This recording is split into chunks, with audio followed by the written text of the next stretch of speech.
student, today we are going to learn English grammar. Word formation आपण पाहत आहोत. Word formation मध्ये आपण पाहिलं prefix कशाला म्हणतात, suffix कशाला म्हणतात. मग ह्या prefix suffix चा यूज काय माहिती आहे तुम्हाला? चला आम्ही काल सांगितलं तुम्हाला की काही आपल्याला अपोजिट वर्ड करण्यासाठी यूज होतं. मग अजून काय यूज आहे?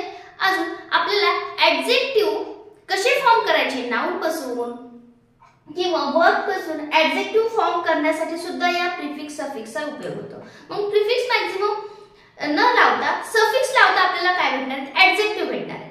ऍडजेक्टिव्ह आपण फॉर्म करू शकतो when we add the suffix. जेव्हा एखाद्या नाउनला किंवा वर्बला तुम्ही सफिक्स जोडाल तर त्यापासून तुम्हाला ऍडजेक्टिव्ह मिळू शकतं. मग कसं तयार करायचं? चला बघूया वेळ न घालवता. Adjective can be form from first noun. Adjective me short मध्ये लिहिते ऍडजेक्टिव्ह फ्रॉम नाउन. आता नाउन पासून ऍडजेक्टिव्ह कसं बनवायचे हे थोडेसे पाहूया. मग मी नाउन लिहिते सपोज कलर. ओके, मग कलरचं ऍडजेक्टिव्ह करायचं तर कसं होणार आहे? ऍडजेक्टिव्ह होणार कलरफुल. कलरफुल मग कसं झालं adjective? Colour plus full is equal to colourful. म्हणजे याच्यापासून तुम्हाला हे ऍडजेक्टिव्ह मिळतं. ओके, नाउन प्लस काय मिळालं त्याच्यामध्ये?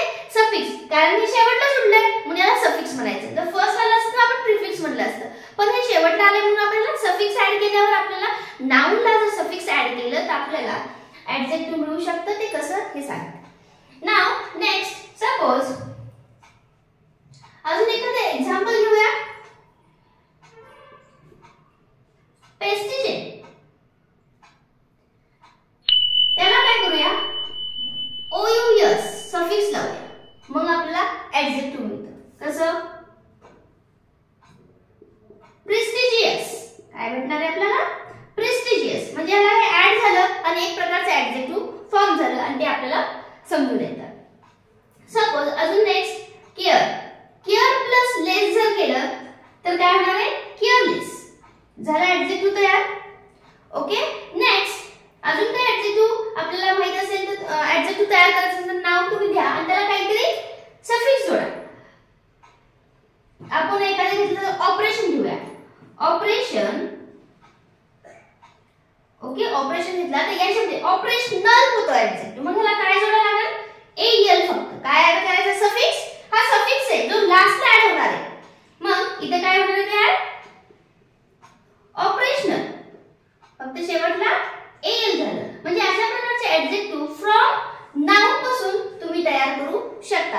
हे एक ह्याचा यूज झाला जे की आपण वर्ड फॉर्मेशन मध्ये पाहिले त्यानुसार. आता अजून आपण ऍडजेक्टिव्ह तयार करूया. नाउन पासून केले, आता पाहूया वर्ब पासून कसे तयार करायचे ऍडजेक्टिव्ह. काही वर्ब घेऊया आणि त्याला सफिक्स जोडूया म्हणजे आपल्याला आपले ऍडजेक्टिव्ह मिळून जातील. तर कसं पहा, ऍडजेक्टिव्ह फ्रॉम वर्ब.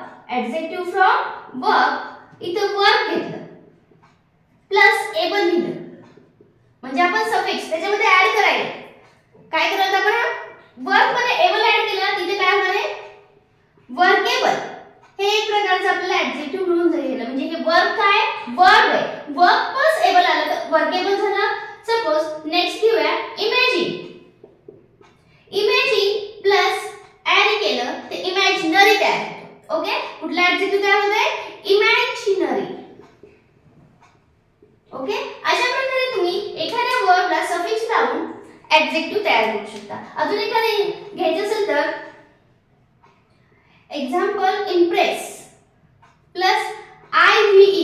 जे आपल्या फॅमिलियर आहेत वर्ड आपल्याला समजतात. वर्केबल, इमॅजिनरी आपण नेहमी म्हणतो पण आपल्याला कळत नाही इमॅजिनरी हा ऍडजेक्टिव्ह आहे. त्यामुळे लक्षात घ्या इमेज असेल किंवा इमेज दिला आणि तुम्हाला त्याचे ऍडजेक्टिव्ह फॉर्म घ्यायला सांगितलं तर अशा प्रकारे तुम्ही ऍडजेक्टिव्ह इथं फॉर्म करू शकता. Impress, impressive. काय होणार आहे? इम्प्रेसिव्ह. या पद्धतीचा उपयोग तुम्ही करून म्हणजे जे काही आपण वर्ड फॉर्मेशन पाहताल त्यामधून जे सफिक्स प्रिफिक्स शिकलो त्याचा यूज करा आणि अशा प्रकारचे ऍडजेक्टिव्ह तुम्ही फॉर्म करा.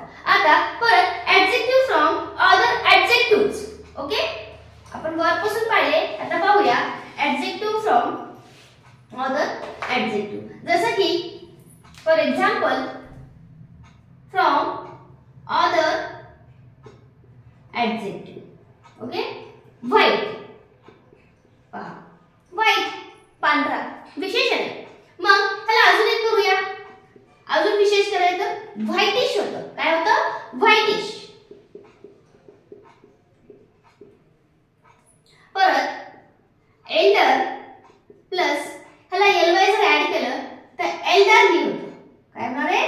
एल्डरली. अशा पद्धतीने तुम्ही ह्या सफिक्सचा उपयोग करून नाउन पासून ऍडजेक्टिव्ह बनवू शकता, वर्ब पासून ऍडजेक्टिव्ह फॉर्म बनवू शकता किंवा ऍडजेक्टिव्ह पासून सुद्धा दुसरे ऍडजेक्टिव्ह आपल्याला मिळू शकतात. हे तुम्ही याच्यापासून शिकू शकतात. म्हणजे कोणाला वाटेल याचा उपयोग काय काय आपल्याला काही हे नाही, तर प्रत्येक गोष्टीचा काहीतरी उपयोग होतो. तुम्ही लिटल बिट ह्या कन्सेप्ट जरी सिलेबस नसतील तरी जर तुम्ही शिकलात तर यासाठी याचा उपयोग होतो आणि याच्याने आपली इंग्लिश परफेक्ट व्हायला खूप मदत होते. ओके. चला, लाईक करायचं लाईक करून घ्या आणि व्हिडिओला शेअर आणि सबस्क्राईब करायला मात्र विसरू नका, जेणेकरून तुम्हाला नवीन नवीन व्हिडिओ जे मी अपलोड करते ते येत राहतील, त्याचं नोटिफिकेशन मिळेल आणि व्हिडिओ पाहायला मिळतील. ओके. थँक्यू.